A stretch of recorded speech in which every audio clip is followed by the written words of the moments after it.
When we were kids, there was one house we never walked past. We didn't call it the abandoned house. We didn't give it a nickname or make jokes about it.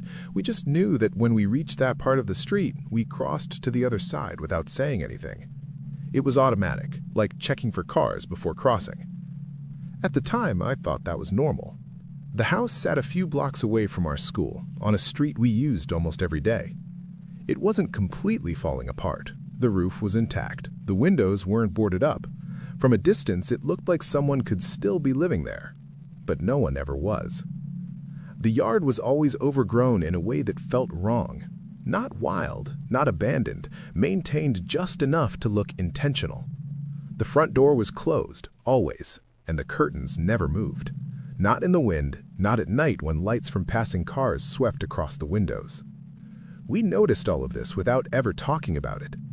When we were younger, we used to walk home in a group, 4 or 5 of us, backpacks heavy, talking loudly about nothing important.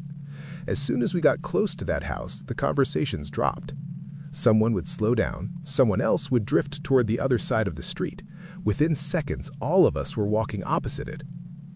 No one ever said, "Let's cross." We just did. I remember once daring myself to look at the front windows as we passed. I didn't see anything, no movement, no face. But my stomach tightened anyway, like I'd done something wrong. At the time, I told myself it was just an old house. Kids get scared of things. That's what kids do. Years later, I realized that fear doesn't usually work like that. What made it worse was that the adults did the same thing. I noticed it with my parents first. When we drove past, my mother would lock the car doors without thinking. My father would glance at the house, then back at the road, jaw tight. They never explained it. When I asked once why no one lived there, my mother said, "I don't know," too quickly, and changed the subject. That answer stayed with me. As we got older, we started testing our limits. We stayed out later, we walked in smaller groups, we took different routes home. But no matter how brave we pretended to be, no one ever stopped in front of that house. Not to knock, not to take pictures, not even to dare someone else. It wasn't fear anymore. It was avoidance. The first time something concrete happened was during our last year of school. One of my friends mentioned that police had been parked outside the house late at night. No sirens, no tape, just a car sitting there, engine running, lights off. Then it happened again, and again. Always late, always quiet. No one talked about it, no one asked questions. Life moved on. Years passed, people moved away. I moved away too. I didn't think about the house for a long time. Then, one night, scrolling through old local news articles out of boredom, I came across a name I recognized. The street was familiar. The year was decades earlier, before any of us were born. A person had gone missing. The article was short, no photos, no follow-up. It said the individual was last seen near a residential area and that the investigation had stalled quickly.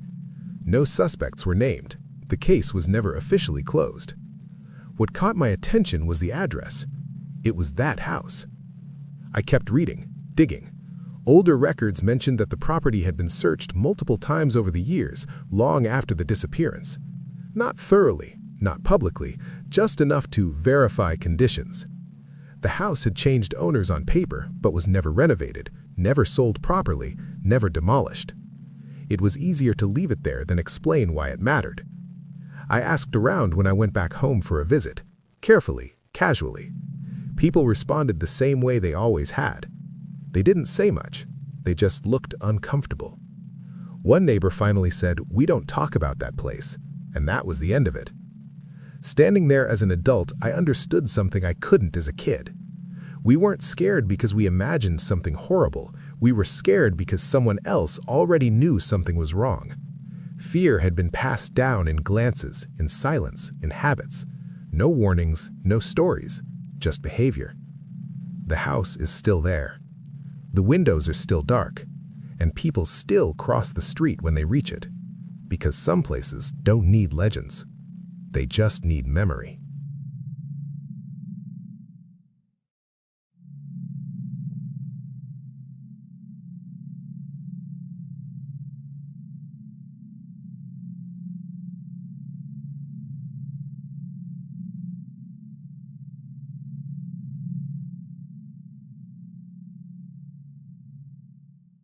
I didn't realize it was strange at the time.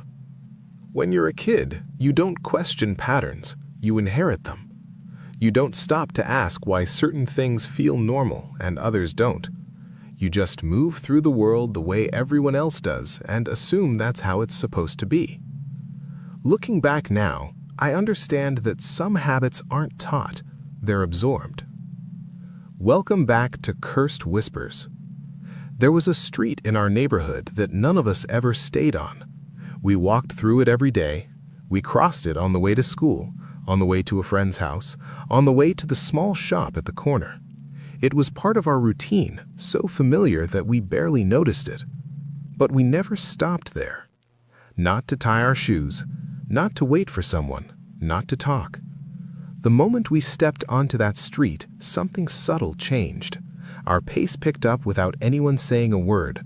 Conversations faded out naturally, like someone had turned the volume down. Someone always glanced behind us once, quickly, never enough to look obvious. At the time, I thought that was just how people walked there. The street didn't look dangerous. That's what confused me later. It had working streetlights, clean sidewalks, and houses that looked lived in. Curtains moved sometimes. Cars were parked along the road. It wasn't abandoned or hidden. It was visible, ordinary. I remember one afternoon when I tried to stop just to see what would happen. We were walking home together, joking about something stupid, and when we reached the middle of the street, I slowed down. I didn't say anything, I just didn't keep up. One of my friends reached back and grabbed my sleeve. "Come on," he said. Not urgently, not scared, just automatic. He didn't even look at me when he said it. And that's when I felt it. Not fear exactly, more like discomfort, like I'd broken a rule I didn't know existed. We never joked about that street. We never dared each other to stay there longer. We didn't invent stories about it the way kids usually do. That silence was different. It felt intentional, even though none of us could explain it. The adults behaved the same way. Parents didn't wait for us there. They waited on the next block. Teachers walking home avoided it without realizing they were doing so. When cars stopped along that road, they stopped briefly and moved on. No one ever lingered, and no one ever warned us. That's what makes it unsettling in hindsight. Adults usually over-explain danger to kids. They exaggerate risks, they give rules. Here, there were none. As we got older, we started staying out later, smaller groups, sometimes alone, but the habit stayed. We still crossed the street quickly, still avoided standing still, still felt that quiet pressure to move. Years passed, people moved away. I moved away too. I didn't think about that street for a long time. Then, one night, years later, I came across a reference to it while reading old local reports online. Not a headline, not an article, just a mention buried in a document about incidents in residential areas. The address caught my eye. The report didn't describe a single crime, it described several situations, approaches, complaints, people feeling followed, people changing routes, police visits that didn't lead to arrests, statements taken and filed away. Nothing dramatic enough to make the news, just enough to make adults pay attention. That's when it made sense. The fear didn't come from imagination, it came from observation, from watching how adults behaved when they thought no one was noticing, from seeing which places they avoided without explanation. The street never changed, no signs were put up, no barriers added. Life continued as normal. And the habit stayed with us. Even now, when I walk there as an adult, I feel it, that instinctive urge to speed up, that subtle awareness in my body. My mind knows I'm safe, my body doesn't care, because it learned something a long time ago. Not from a story, not from a warning, from silence. And sometimes, silence is the clearest message of all.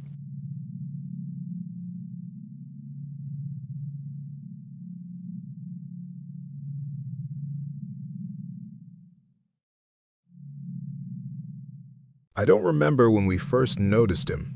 That's the strange part. He wasn't introduced into our lives with a moment or an event. He just existed in the background, like a bench or a streetlight, something permanent that no one questioned out loud. Welcome back to Cursed Whispers. He used to sit near the edge of the park that connected to the same streets we always walked through, the same neighborhood, the same routes that felt normal to us as kids. If you watched long enough, you'd realize he wasn't waiting for anyone. He wasn't using his phone, he wasn't reading. He was just there. At first we ignored him. Kids get used to seeing the same adults in familiar places, but something about him felt different. Not threatening, not aggressive, just still. Too still. I remember one afternoon when we were cutting through the park after school. Someone made a joke and we all laughed louder than usual. He didn't react. Not even a glance. That silence felt heavier than if he had stared. That's when we started noticing the pattern. He was there in the afternoon. He was there in the evening. Sometimes even early in the morning. Always the same position, always the same posture. And like the house we avoided, like the street we ran through, no one ever told us to stay away from him. But we did. The strange thing is that adults behaved differently around him, too. Not dramatically, just small changes. Parents would shift conversations when passing. People crossed the path without acknowledging him. No greetings, no eye contact. It wasn't fear you could see, it was absence. One day, one of my friends asked his older brother about him. The answer was short. Just don't talk to him. No explanation followed. That was enough. From then on, we treated him like part of the environment. We noticed him without looking directly. We timed our walks so we wouldn't pass too close. If someone slowed down, the rest of us kept moving, like we'd done on that other street. Years went by like that. Nothing happened. That's what makes it unsettling now. There was no single incident that justified the feeling, no story that confirmed our instincts, just a shared understanding that staying away was safer. I didn't think about him again until years later, when I returned to the neighborhood as an adult. The park looked smaller, the streets felt quieter, and for a moment I expected to see him sitting there again. He wasn't. Instead, there was a small sign near one of the entrances, something about renovations and safety improvements. Nothing dramatic, just a reminder that time had passed. Out of curiosity, I searched local archives later that week. I didn't expect to find anything, but buried deep in old reports was a mention of a man who had been questioned multiple times in relation to complaints around that same area. No charges, no arrests, just notes, observations that never led anywhere. The timeline matched the years we saw him. Reading those documents didn't give me answers, it gave me context. Adults in the neighborhood hadn't been reacting to rumors or imagination. They were reacting to something real, something that never reached the surface publicly. And we, as kids, picked up on it without understanding why. Looking back now, what unsettles me isn't the possibility that he did something wrong. It's the realization that everyone adjusted their behavior around him quietly, without explanation. The same way they did with the house. The same way they did with the street. Patterns don't always announce themselves. Sometimes they exist only in the way people move through space, where they stop, where they hesitate, where they choose not to look. And even now, when I think about that park, I don't remember his face clearly. I remember the feeling, that quiet awareness that something wasn't right, even when nothing happened.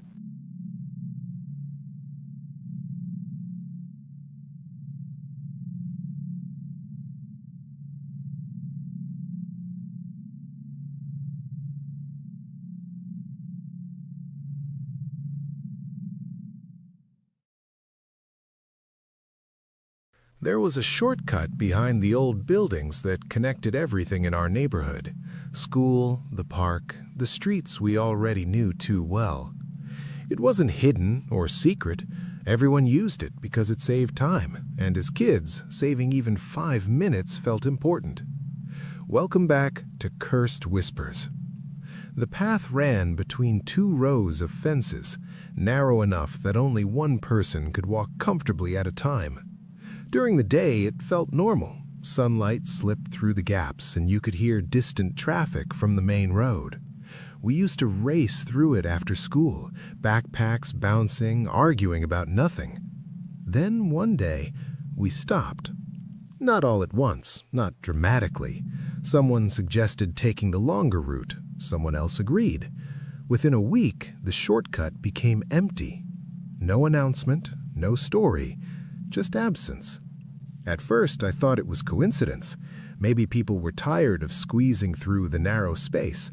Maybe it felt boring after a while. But habits don't disappear that easily, especially for kids. What made it strange was that adults avoided it too. Parents stopped walking their dogs there. Older teenagers stopped hanging around the entrance. Even delivery drivers started using the longer road. It was subtle enough that no one questioned it openly, but obvious enough that everyone felt it. I remember the first time I asked why. An older neighbor shrugged and said, "Just don't go there anymore." That was it. The shortcut didn't look different. The fences were the same, the ground was the same uneven concrete, but something had shifted beneath the surface of the neighborhood, something quiet that never made the news. Months later, I overheard a conversation between two adults outside a shop. They spoke in low voices, mentioning police visits late at night. Not emergency lights, not tape, just cars parked at the entrance, officers walking slowly through and leaving without explanation. That was the first time I felt something real behind the silence. Years passed, and like the house and the street, the shortcut faded into the background of memory. We grew up, we moved away, life changed. I didn't think about it again until I returned years later and walked past the entrance by accident. The path was still there, but it felt smaller, almost compressed by time. Grass had started pushing through the cracks, and one of the fences leaned slightly inward.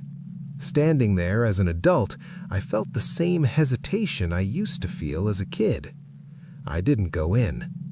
Later that night, curiosity got the better of me. I searched local archives, not expecting to find much. The reports were vague. They mentioned an incident involving someone approached repeatedly along that path. No confirmed suspect, no charges filed, just a pattern of complaints that never reached a conclusion. It wasn't one big event that changed everything. It was a series of small ones. Enough to make adults adjust their behavior quietly, enough for kids to notice without understanding why. The shortcut was never officially closed. No signs were placed, no barriers installed. It remained open, physically unchanged, while socially erased. And that's what unsettles me the most. Fear didn't arrive with a story. It arrived with silence. The same silence that surrounded the house, the same silence that followed the man in the park, the same silence that lived in that street we ran through. Patterns don't need to be explained to exist. Sometimes they just repeat until someone finally sees the connection.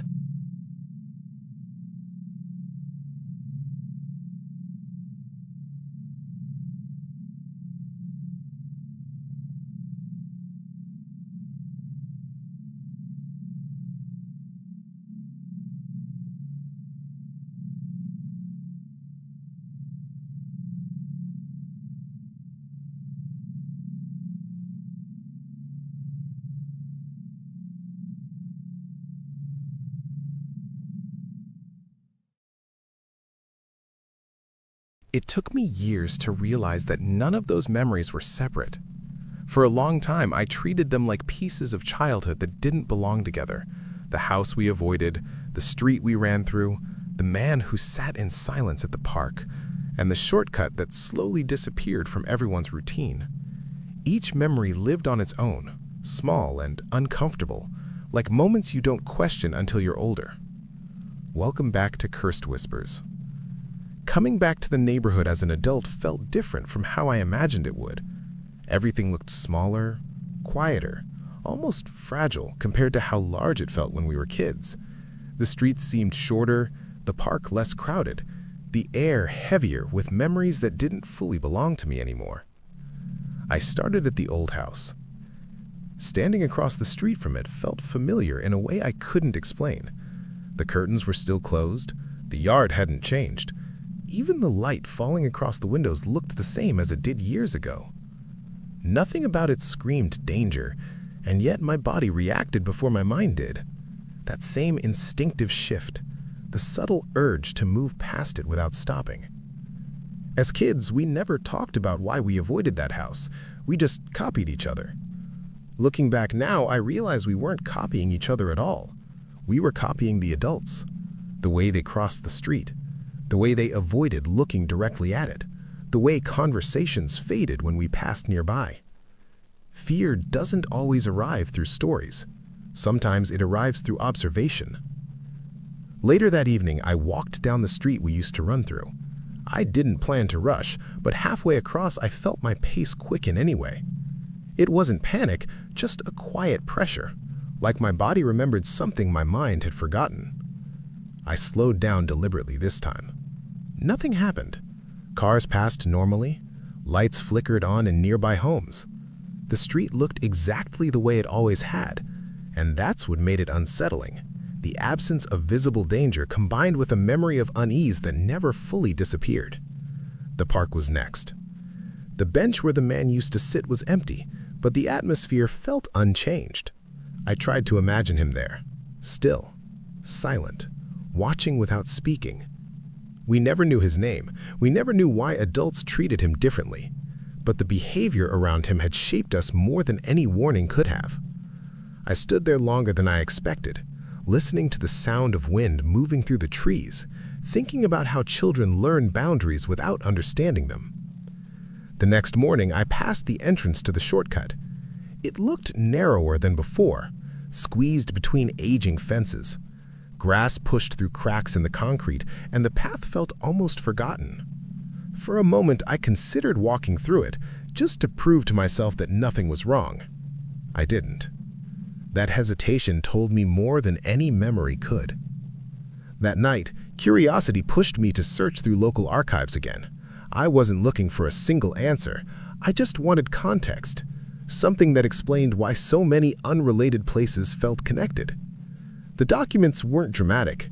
No headlines, no major cases tying everything together, just small reports scattered across years.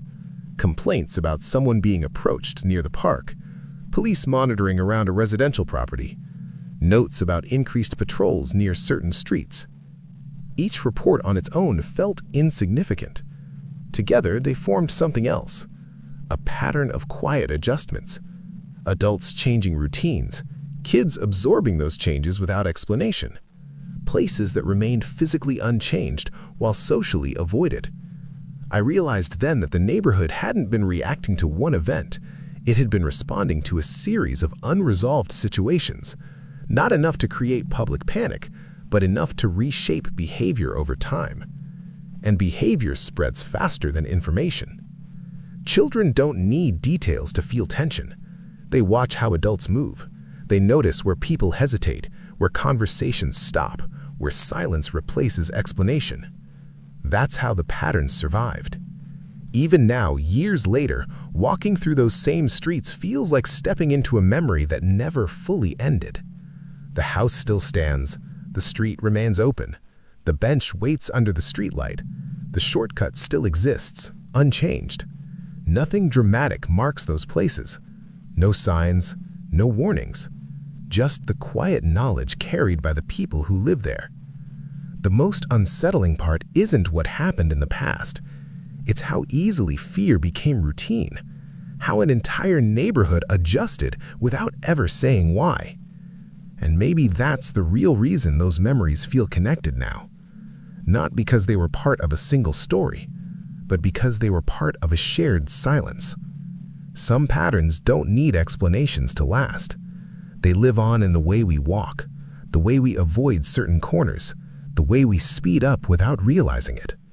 And even when the stories fade, the behavior remains.